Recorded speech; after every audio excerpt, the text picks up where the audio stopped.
رب سے کہہ ربنا آتنا فی الدنیا حسنۃ وفی الآخرۃ حسنۃ وقنا عذاب النار۔ تو رب سے دنیا میں بھی حسنہ مانگ، بھلائی مانگ، تو آخرت کے لیے بھی بھلائی مانگ، تو اس سے عافیت کا سوال کر۔ تو نے یہ سوال کیوں کیا؟ عرض کی یا رسول اللہ کرم ہو گیا ہے، مجھے سمجھ آ گئی، اب میں اسی طرح ہی کروں گا۔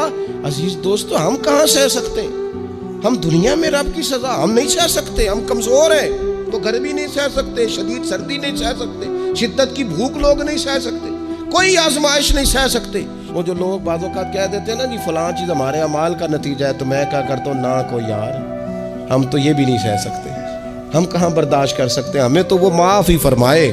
ہم حساب والے ہیں ہی نہیں، ہم تو صرف معافی والے ہیں۔ ہم سے نہ حساب پوچھے، اس نے حساب پوچھا تو پھر تو بڑی مشکل ہو جائے گی۔ اگر اس نے حساب پوچھا تو بڑی رسوائی ہو جائے گی، اگر حساب پوچھا تو مشکلات سامنے دکھائی دینے لگ جائیں گی۔ ہم سے تو وہ درگزر والا معاملہ کرے، ہم سے تو وہ کہے جا میں نے محبوب کے صدقے تجھے معاف کیا، جا تیرے لیے رحمت اور بخشش والا فیصلہ کیا۔ آئندہ جمعہ رمضان میں آنے والا ہے، اللہ امت کی خیر فرمانا، کشمیر کے مظلوموں کی خیر کرنا، برما کے مجبوروں کی خیر کرنا۔ پاکستان تیرے نبی پاک علیہ السلام کے نام پر، کلمے کے نام پر بنایا گیا وطن ہے، اللہ اس میں دین کا جھنڈا نافذ فرما دے، اس وطن عزیز کو قیامت کی صبح تک قائم فرمانا، اور اللہ ہم سب کو بھائی چارے سے، پیار سے، محبت سے، ایک دوسرے کے احساس میں زندہ رکھنا۔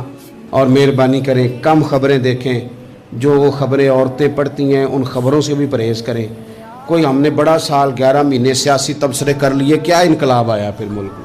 تو رمضان کا مہینہ سیاسی تبصرے رہنے دیں، زیادہ وقت مسجد میں گزاریں، زیادہ وقت اللہ کے گھر میں گزاریں، زیادہ ٹائم آپ تلاوت قرآن پاک میں، استغفار میں، درود شریف میں گزاریں، ایک دوسرے کے ساتھ پیار کریں، ایک دوسرے کے کام آئیں۔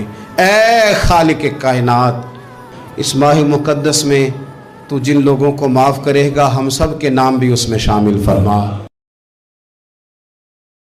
والدہ کے لیے نبی پاک نے فرمایا اس کے پیروں کے نیچے جنت ہے، تو جس کے پیروں کے نیچے تیری جنت ہے، بتا اس کی قبر تیرے لیے مزار نہیں؟ اس کی قبر تیرے لیے باعث فیوز و برکات نہیں؟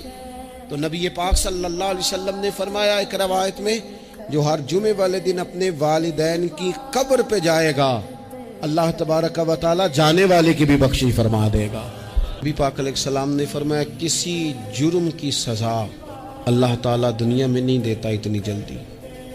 فرمایا والدین کی نافرمانی ایسا جرم ہے جس کی دنیا میں بھی سزا ملتی، دنیا میں یہ طے ہے۔ حضور علیہ السلام نے کبھی کسی شخص کے لیے دعائے ضرر نہیں کی، نے تو کبھی یہ بھی نہیں کہا جو پتھر مار رہے تھے کہ یہ تباہ ہو جائیں، برباد ہو جائیں، ان کی ناک خاک آلود ہو جائے، لیکن سیڑھیاں چڑھتے ہوئے جو مشہور حدیث ہے، محبوب نے آمین کہا۔ حضرت جبریل امین عرض کرنے لگے یا رسول اللہ صلی اللہ تعالیٰ علیہ وسلم، جس نے اپنے ماں باپ دونوں یا کسی ایک کو بڑھاپے میں پایا اور پھر ان کی خدمت کر کے جنت حاصل نہ کر سکا، اس کی ناک خاک آلود ہو جائے، تو حضور فرماتے میں نے بھی کہا آمین، ہو جائے، اسے ہو ہی جانا چاہیے۔